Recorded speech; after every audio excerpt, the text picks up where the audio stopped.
Compton effect क्या होता है? कॉम्पटन इफेक्ट आइंस्टीन के प्रकाश विद्युत प्रवाह की व्याख्या से प्रकाश विकिरणों के कण प्रतिरूप की व्याख्या होती है। सन 1923 में कॉम्पटन के द्वारा किए गए प्रयोगों से विद्युत चुम्बकीय विकिरण के कण प्रतिरूप का पुनः सत्यापन हुआ।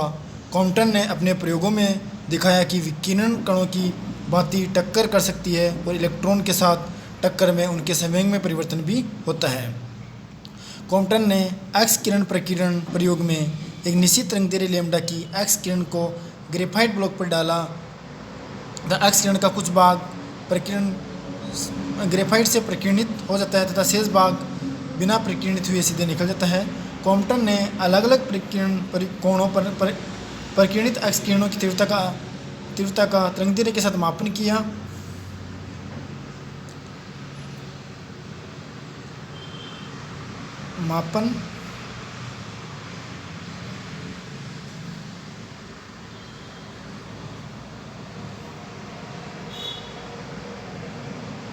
कॉम्पटन विस्थापन परिणाम देखने पर ज्ञात होता है कि यद्यपि आपतित एक्स किरण आवश्यक रूप से एक ही तरंगदैर्घ्य लैम्ब्डा की थी, लेकिन प्रकीर्णित एक्स किरणों में दो तरंगदैर्घ्यों के संगत तीव्रता अधिकतम मान प्राप्त होता है।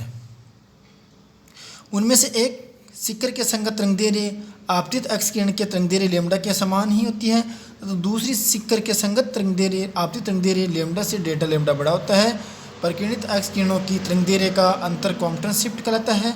कॉम्पटन विस्थापन डेल्टा लैम्ब्डा प्रकीर्णित एक्स किरणों के प्रकीर्णन कोण पर निर्भर करता है। यह घटना कॉम्पटन प्रभाव कहलाती है। कॉम्पटन प्रभाव को समझाने में चिरसमझ सिद्धांत की असफलता। प्रकीर्णित एक्स किरण में बढ़ी हुई तरंगदैर्घ्य लैम्ब्डा डैश की उपस्थिति का कारण विद्युत चुम्बकीय तरंग सिद्धांत इसके आधार पर नहीं समझाया जा सकता। इस चिरसमझ तरंग सिद्धांत के अनुसार जब न्यू आवृत्ति की एक्स किरणों में दोलनीय विद्युत क्षेत्र सदिश प्रकीर्णक अलक्ष्य के मुक्त इलेक्ट्रॉन पर आपतित होता है, तो ये इलेक्ट्रॉन उसी आवृत्ति न्यू से दोलन करने लगते हैं। दोलनीय इलेक्ट्रॉन की गति आवेश की त्वरित गति का उदाहरण है। अतः ये दोलनीय इलेक्ट्रॉन समान आवृत्ति न्यू की विद्युत चुम्बकीय तरंगें विकृति करती हैं। अर्थात चिरसमझ सिद्धांत के अनुसार प्रकीर्णित एक्स किरणों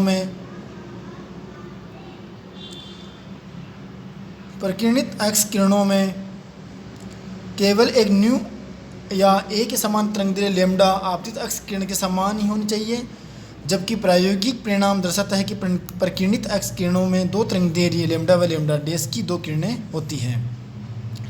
प्रायोगिक परिणामों की कॉम्पटन व्याख्या।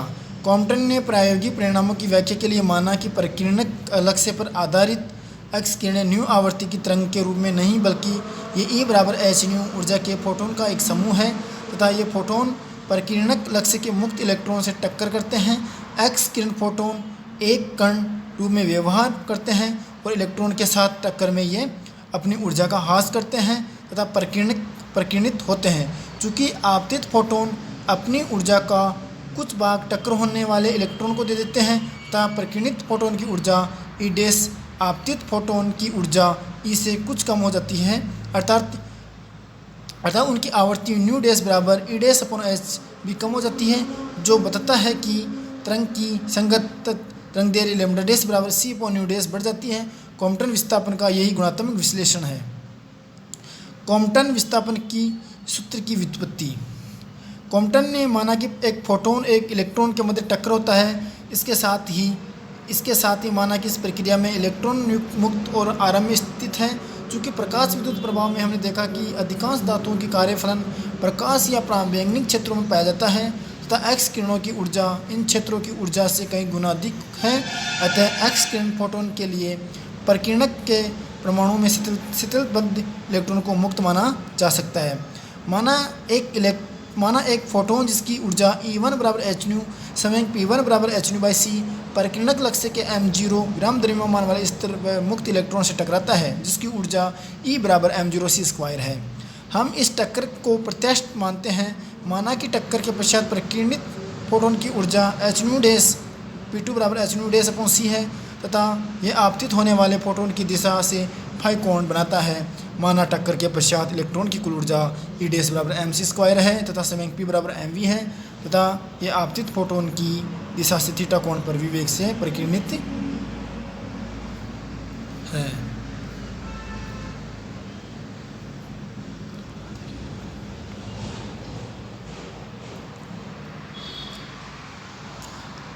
टक्कर के लिए ऊर्जा तथा संवेग संरक्षण के नियम से H nu plus M zero C square बराबर H nu dash plus M zero C square M C square बराबर H bracket nu minus nu dash plus M zero C square.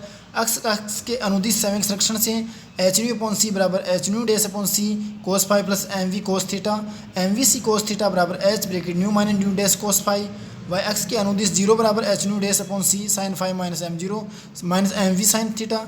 Y दिशा में टक्कर से पहले संवेग शून्य है तो M V C sine theta बराबर H nu dash sign phi. समीकरणों का वर्ग करने पर तो M square V square C square बराबर H square bracket nu square plus nu dash square minus का 2 न्यू कोस फाई।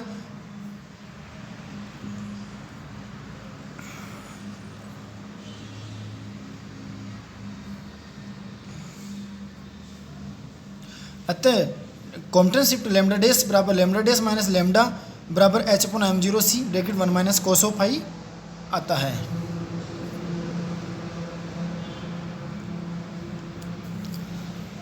परिकिरणित एक्स किरणों उपस्थित तरंग दैर्घ्य का अंतर लेमडा डैश बनाती है कॉम्पटन शिफ्ट कहलाता है। स्पष्ट है कि कॉम्पटन शिफ्ट केवल फोटोन के परिकिरणक कोण फाई पर निर्भर करता है। उपयुक्त सभी विमा lambda H upon M zero C नियंत्रण की विमा तरंग दैर्घ्य की तुल्य होती है, इसे कॉम्पटन वेवलेंथ कहते हैं।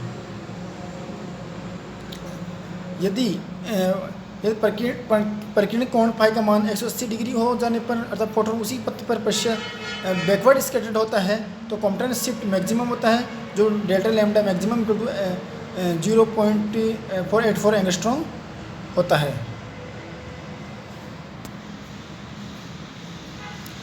अतः कॉम्पटन प्रभाव क्या होता है? कॉम्पटन प्रभाव में मतलब जब गामा फोटोन किसी